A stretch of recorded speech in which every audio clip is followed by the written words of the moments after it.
Est-ce que ça vous est déjà arrivé de manquer cruellement de motivation pour aller faire du sport, d'être trop fatigué ou d'être trop agacé? Si c'est le cas, vous avez de la chance parce que je viens de passer 1 heure à écrire un texte pour vous montrer 7 astuces scientifiquement prouvées pour avoir réellement tout le temps de l'énergie et être motivé à faire du sport. Donc ce que je vais faire, c'est que je vais vous lire ces astuces-là et en même temps, je vais vous montrer des clips de moi en train de faire du sport tout simplement parce que ce sera beaucoup plus simple pour moi pour le montage vidéo. Alors on va commencer par le premier point qui est très redondant, mais je suis comme obligé de vous le dire, c'est l'importance du sommeil parce que un sommeil de qualité va augmenter votre énergie et baisser votre perception de l'effort. Donc en gros, vous serez plus motivé et votre séance sera moins dure. Et le scientifique Andrew Huberman, qui dirige un laboratoire à l'école de médecine de Stanford, nous propose 5 points à respecter pour avoir un bon sommeil. Premièrement, dormir 8 heures par jour. Deuxièmement, vous réveiller tous les jours à la même heure. Troisièmement, éviter les lumières bleues 3 heures avant de se coucher. Quatrièmement, dormir dans une pièce relativement fraîche et entièrement sombre. Et cinquièmement, exposer notre corps et notre vision à la lumière du soleil pendant plusieurs minutes chaque matin. Et plus le temps est mauvais, plus logiquement il sera nécessaire de rester longtemps dehors. Donc ça, c'est le premier point, dormir suffisamment et avoir un sommeil de qualité. Le deuxième point que je souhaite vous partager, ça va être la gestion de la caféine, parce que la caféine est extrêmement puissante pour vous donner de l'énergie pour faire du sport. Ce n'est pas pour rien qu'elle est constamment utilisée dans l'écrasante majorité des pre-workouts, c'est-à-dire des boissons qui sont spécialisées par rapport au sport et à prendre avant un entraînement. Et en plus d'avoir plus d'énergie, eh ben, vos performances ont tendance à augmenter. Néanmoins, il faut suivre certaines règles, 3 règles précisément que je vais vous proposer là maintenant. Premièrement, attendre 1 à 2 heures après le réveil pour en consommer, ce qui est contraire à ce que font l'écrasante majorité des gens, c'est-à-dire se réveiller et prendre un café directement. Deuxièmement, ne pas en consommer généralement après 15 heures, sachant que la majorité de la dose ingérée aura besoin de 5 à 6 heures pour s'évacuer. Et troisièmement, de préférence, prenez de la caféine 30 minutes avant de vous entraîner.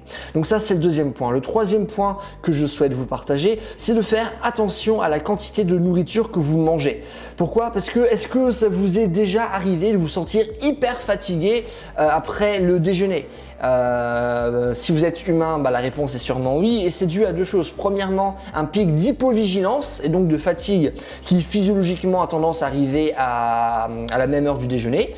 Et le deuxième point, c'est que vous mangez trop et c'est dû à un phénomène de diversion de l'afflux sanguin, raison pour laquelle il faut manger grosso modo à 85% de ses capacités maximales. Maintenant, le quatrième point que j'ai abordé, ça va être d'effectuer une activité qui vous plaît parce qu'aujourd'hui, le monde est rempli de personnes faisant des activités qu'elles détestent dans un seul but esthétique pour plaire à des gens qu'elles n'aiment même pas en premier lieu.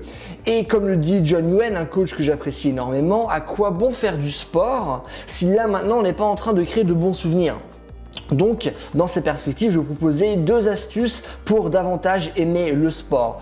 3 astuces, pardon. Premièrement, ça va être de pratiquer avec des personnes et donc de créer ou alimenter vos relations sociales. Deuxièmement, ça va être de ne pas pratiquer trop longtemps, parce que ça se trouve, faire 30 minutes de sport, c'est parfait pour vous, ça va vous donner envie de faire du sport très régulièrement. Mais si votre séance dure 1 heure, ça va vous saouler et vous n'allez pas avoir envie de faire plus d'1 séance par semaine.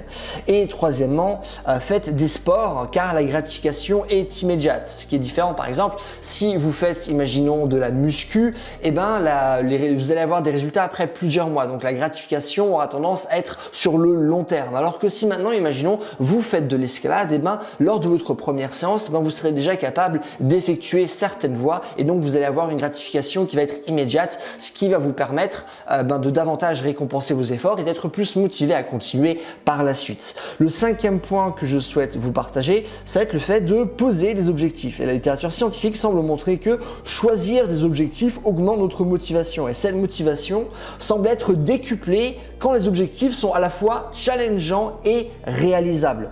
Et ce que je vous conseille également, c'est de mettre en place des objectifs de comportement dans la mesure où seulement mettre en place des objectifs de résultats peut être une lame à double tranchant, sachant qu'on a seulement de l'influence véritablement sur nos comportements et non pas sur les résultats. Parce parce que c'est les comportements qui vont diriger les résultats. Mais pour s'intéresser aux résultats, il faut déjà faire attention à nos comportements. Le sixième et avant-dernier point que je souhaite vous partager, ça va être de gérer la difficulté de votre séance de sport. Parce que logiquement, si votre séance est trop simple, vous allez vous désintéresser. Et si votre séance est trop dure, vous allez vous démotiver. Et des analyses statistiques semblent montrer que le taux de réussite doit être aux alentours de 85% et réciproquement, le taux d'échec doit être aux environs de 15%. Maintenant, on va passer au septième et dernier point qui est de tenir le coup pendant au moins 3 mois parce que généralement, comme vous avez sûrement dû l'entendre à plusieurs reprises, il faut 2 à 3 mois pour qu'un comportement devienne automatique et à partir de ce moment-là, vous aurez besoin de moins d'énergie pour nourrir vos habitudes.